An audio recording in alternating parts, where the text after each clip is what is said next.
Film bermula dari sebuah pemotretan wanita seksoi tanpa busana. Dua orang pria sedang melihat hasil fotonya. Tiba-tiba salah satu dari pria itu menelpon seseorang. Kemudian adegan beralih ke seorang wanita yang sedang melakukan pekerjaannya. Tak lama, seseorang datang dan ingin berbicara dengan Nyonya Tatsumi. Setelah selesai urusannya, wanita itu pun pergi dengan anaknya. Tatsumi pun bergegas pulang dan sesampainya di rumah, dia pun langsung menyapa suaminya dan pergi membersihkan dirinya. Setelah itu, ia membaca buku dengan sang suami dan sedikit mengobrol. Di sana terlihat sosok sang suami yang begitu cuek akan dirinya. Lalu, di lain waktu, Tatsumi terbangun dari tidurnya dan melihat suaminya tak berada di sampingnya. Ia pun mencari suaminya dan membawakannya selimut. Rupanya, suaminya itu tertidur di kursi dan ia pun menyelimuti suaminya tersebut. Setelah itu, ia pergi mengecek pakaian suaminya. Namun, ia tak menemukan apapun hingga akhirnya ia pun tidur dengan gelisah. Kecurigaan mulai tumbuh dari diri Tatsumi akan kelakuan suaminya yang begitu cuek. Di keesokan pagi, Tatsumi menemukan sebuah amplop yang berisikan rahasia suaminya. Ia pun segera membuka isi amplop tersebut dan ternyata isinya adalah foto-foto dirinya dari mulai berpakaian hingga tanpa busana. Melihat teror akan hal itu membuatnya sangat terpukul. Kemudian Tatsumi pergi mengunjungi ibunya yang berada di rumah sakit. Lalu ia kembali mendapati sebuah foto dirinya yang diambil secara diam-diam oleh sosok pengutit. Kemudian tak lama sebuah handphone berdering. Ia pun mengangkat teleponnya dan orang yang menelpon mengatakan bahwa ia ingin melihatnya menggunakan rok mini. Mendengar semua perkataan orang itu, Tatsumi merasa kesal. Semuanya terlihat dari raut wajah Tatsumi. Adegan beralih saat di rumah. Suami Tatsumi yang cuek lebih menyukai bersih-bersih daripada istrinya. Lagi dan lagi, si penguntit mengirimkan gambar diam-diam sosok Tatsumi. Tak lama, si penguntit tersebut menelpon dan meneror Tatsumi. Ia meminta Tatsumi untuk menuruti semua yang ia katakan. Tatsumi yang tak dapat berbuat apa-apa hanya bisa terpukul dengan kejadian yang ia alami sekarang. Di keesokan hari, Tatsumi berada di sebuah tempat dan tersambung dengan si pengutit. Lalu, si pengutit memintanya untuk berganti pakai rok mini. Ia pun pergi ke toilet dan berganti memakai rok mini. Tak cukup di situ saja, Tatsumi pun diminta untuk melepaskan celana dalamnya. Dengan terpaksa, Tatsumi pun menurutinya. Kemudian, ia disuruh berjalan menuju toko swalayan dengan rok mininya. Tatsumi terlihat malu ketika semua orang memperhatikan penampilannya. Tatsumi yang tak kuat menahan malu akhirnya masuk ke toilet. Kali ini si pengutit menyuruhnya membeli sebuah vibrator. Tatsumi menolaknya, namun si pengutit terus memaksa hingga akhirnya Tatsumi pun mendatangi sebuah toko dan membeli vibrator. Setelah membeli, ia kembali masuk ke dalam toilet. Di sana, si pengutit memintanya menunjukkan apa yang telah dibeli dan memintanya untuk memakai vibrator tersebut. Kemudian si pengutit memintanya untuk pergi keluar. Dan dengan rasa sakit yang ia rasakan, akhirnya ia terjatuh dan si pengutit menyuruhnya untuk kembali ke toilet. Di dalam toilet, ia menyalakan vibratornya dan meringis kesakitan. Namun kesakitan itu berujung sebuah rasa enak-enak.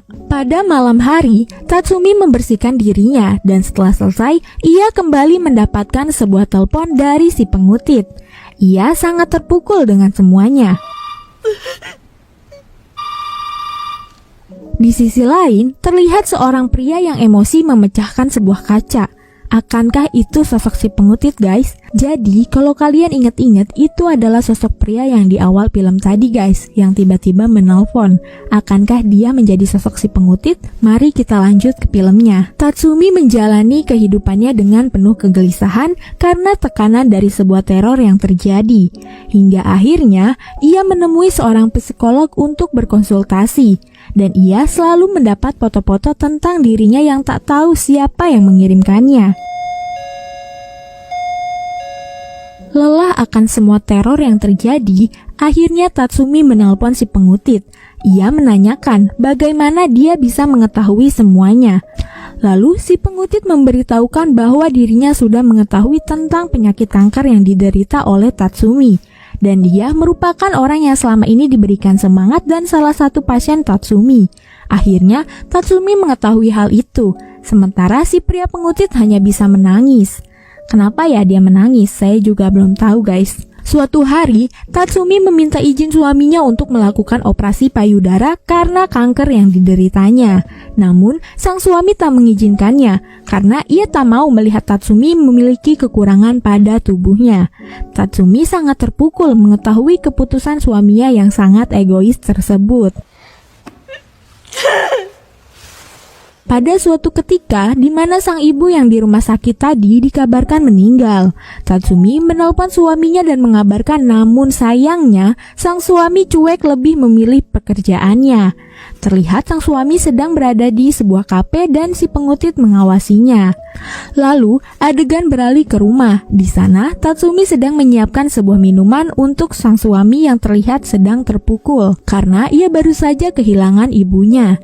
Ketika hendak tidur, sang suami seperti biasa memilih untuk tidur di kursi. Kemudian terlihat Tatsumi datang untuk menyelimutinya. Di keesokan hari, sebuah pesan persiapan operasi untuk Tatsumi terdengar. Lalu terlihat seorang pria sedang menelpon di tengah derasnya hujan. Pria itu membahas mengenai sebuah operasi yang akan dilakukan. Dan terlihat suaminya Tatsumi menemukan sebuah foto dan mendapatkan telepon dari si pengutit. Pengutit mengancamnya dan tiba-tiba suami Tatsumi terjatuh pingsan. Lalu adegan beralih ke sebuah pertunjukan yang dimana kedua wanita ditampilkan dengan suara-suara desirahkan. Lalu beralih ke sebuah pasangan yang terkurung, kemudian perlahan air mulai masuk ke dalam hingga si orang yang berada di dalamnya terendam air dan salah satu penonton berdiri. Lalu penonton itu ditaruh di sebuah tempat. Kemudian adegan kembali beralih. Suatu hari, sang suami yang mulai mencurigai istrinya akhirnya memilih untuk mengikutinya. Dari rumah, Tatsumi berpakaian tertutup. Lalu, ia pergi ke toilet dan keluar dengan sebuah pakaian seksinya. Kali ini, dia terlihat berbeda dengan Tatsumi yang awal. Ia berjalan dengan sangat percaya diri dengan pakaian yang ia kenakan. Sang suami tercengang melihat sosok istrinya. Tak hanya itu, kini Tatsumi pun melakukan kebiasaannya ketika diteror, yakni menikmati predator yang dapat membuatnya keenakan. Ia menikmati setiap kenikmatan yang membuat tubuhnya berkeringat. Suami dan banyak orang lain melihatnya terheran-heran. Kemudian berlanjut ke adegan di mana Tatsumi berada di tengah derasnya hujan. Perlahan, ia mulai melepaskan bajunya.